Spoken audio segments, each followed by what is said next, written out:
Hadlok siyang maupaw, basig mo pangit iyang hitsura.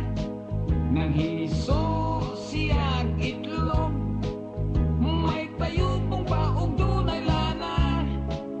Has kang di malasa, walay buhok mitobo, gitog kanhinoon siya o kaspa.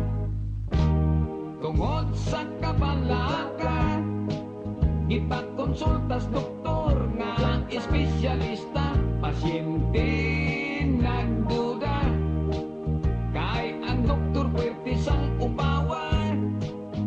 Unya ang resulta, matod pa sa doktor nga okay na.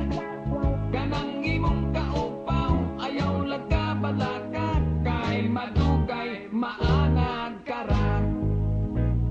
Ambot nga no, daghan dihang mga upaw mo gulo, apan ang bungot og mga balhibo, labong pa man kaayo.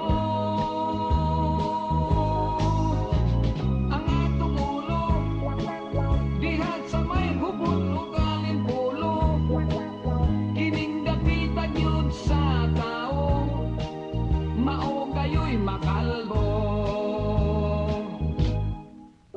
Tambak murag pasiaw, ang lagong ngalangaw, tambal kulos na upaw, inos-nos lang sa ulo, buhok mo tobok tak sa kadangaw.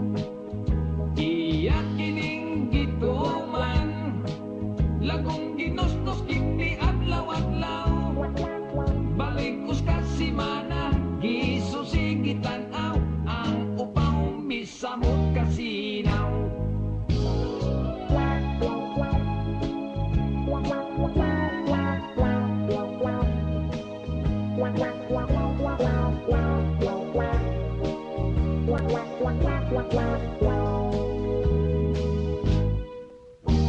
Dako niyang problema, iyang buhok nga labong, pwerte nang nipisa. Nahadlok siyang maupaw, basig mo pangit iyang hitsura.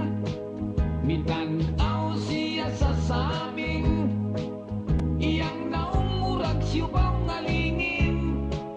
Sa likod o kilid, taas abot sa aping, apan ang ibabaw daw gikaingin.